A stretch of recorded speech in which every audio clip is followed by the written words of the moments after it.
Hi guys, welcome back to my channel. उम्मीद करता हूँ आप सब लोग ठीक होंगे।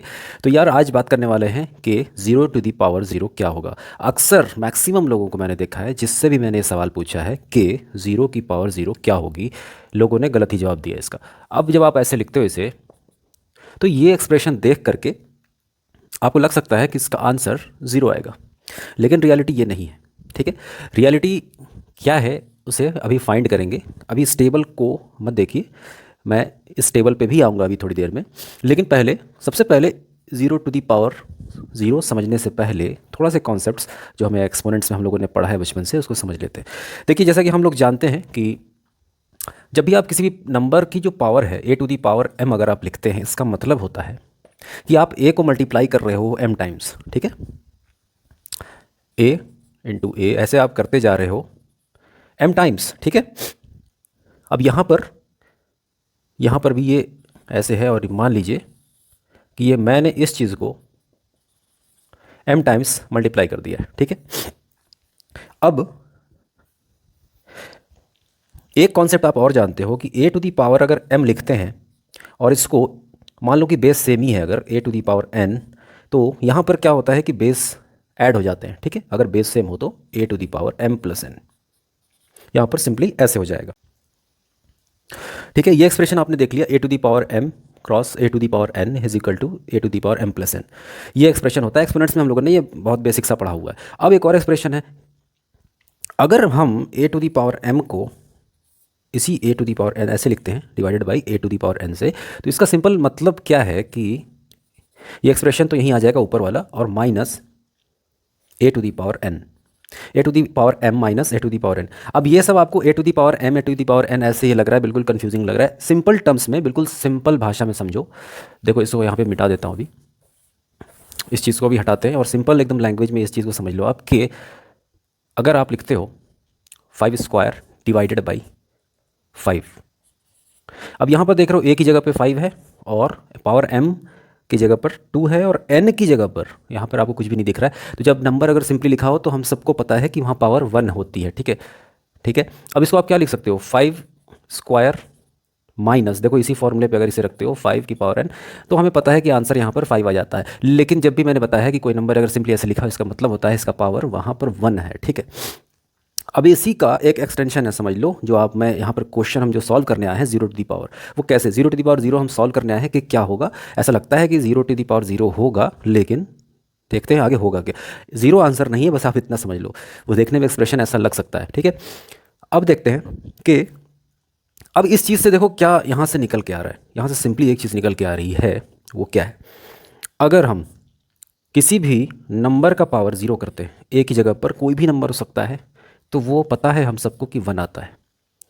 सपोज़ अगर मैं लिखूं कि 5 की पावर 0 है, इसका मतलब क्या है, 5 की पावर 0 का मतलब है 1।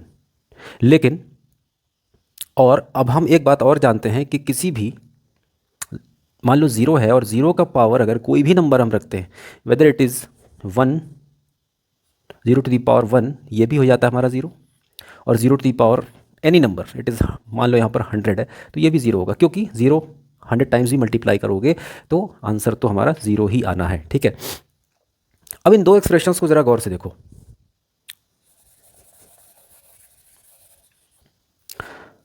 ए टू दी पावर 0 मतलब कोई भी नंबर है उसका पावर 0 है और वो 1 आ रहा है, और 0 की पावर अगर कोई भी नंबर है तो वो 0 आ रहा है।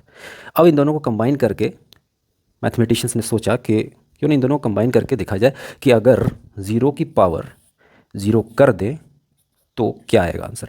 यहाँ पर देखो किसी भी नंबर की पावर 0 कर रहे हैं तो 1 आ रहा है, यहाँ 0 की पावर कोई भी नंबर कर रहे हैं तो 0 आ रहा है। ठीक है, कंबाइन अगर दोनों को करते हैं कि 0 की ही पावर को 0 क्यों ना कर दिया जाए, यहाँ पर कोई नंबर लेने की क्या ज़रूरत है, 1 से लेकर के आप इन्फिनिटी तक कोई भी नंबर लो, उससे हमें मतलब नहीं, क्यों ना यहाँ 0 की पावर ही 0 करके देखते हैं क्या आता है। ठीक है, अब देखो इसको, देखो यहाँ पर बेस है 0 और पावर है 0। ठीक है, उसकी शुरुआत हम करेंगे, सबसे पहले हम बेसिक सा जानते हैं कि 1 की पावर 1 होता है 1। ठीक है, जो कि आप यहाँ पर देख रहे हो।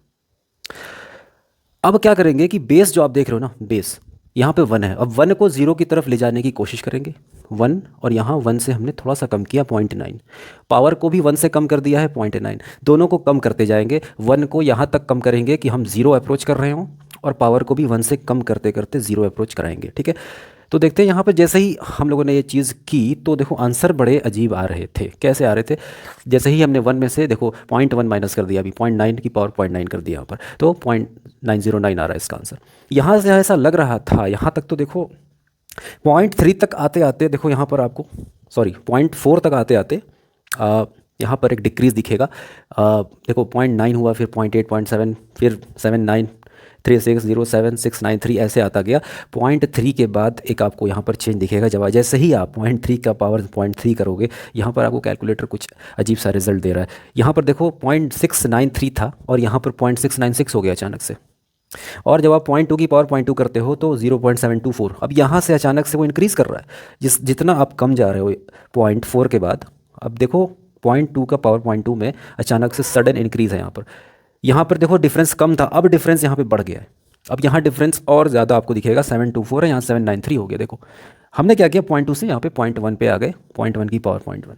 अब हम और 0 के टुवर्ड्स जा रहे हैं। ये नंबर थोड़ा सा 0.1 आ चुका था, तो अब 0.1 यहाँ पर आए हम, 0.1 की पावर 0.1। अब क्या करते हैं, इसको और छोटा करते हैं। ठीक है, 0.1 से और छोटा हमने जब किया तो 0.05 की पावर 0.05। ठीक है, ये तो बहुत ही छोटा नंबर हो गया ना, ये 0 के और नज़दीक हो गया। अब इसकी पावर देखो, ये 793 था, ये 860 आ रहा है, ये उससे भी बड़ा आ रहा है।